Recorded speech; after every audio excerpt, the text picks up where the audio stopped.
Hello, I'm Dr. Gloria Horsley, president of the Open to Hope Foundation.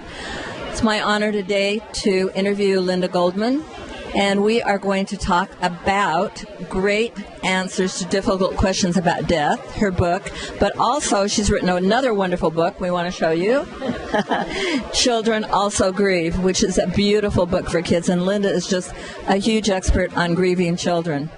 So Linda, let's talk about these difficult questions. Okay. One of the reasons I thought this little book was so important for parents and professionals is because so often adults are stymied when children ask questions about death and grief. And really what we've discovered is children's questions are a mirror to their soul and their inner thoughts and feelings. And oftentimes they'll let you know what they're thinking by their questions. One little girl said to me, Linda, what do you think heaven is, after her mom was killed in a terrible car crash? I said, Michelle, what do you think heaven is? And together we drew that picture. And she drew a wonderful imagery of her mom in heaven with Elvis, having a buffet, with a great castle where only the great ones live like her mom.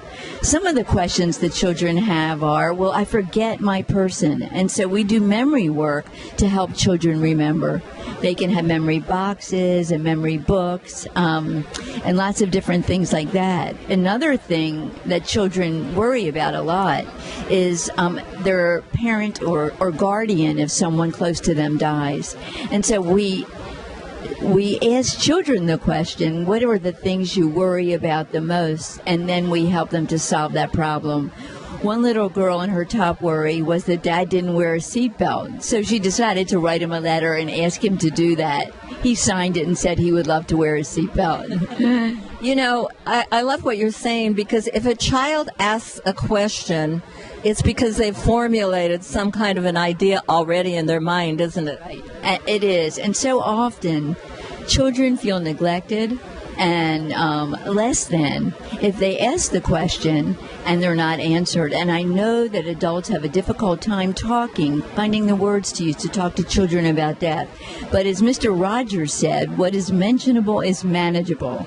And if they ask the question, we need to develop dialogues, age appropriately so we can answer the question. One big question grieving children have is, did my person suffer?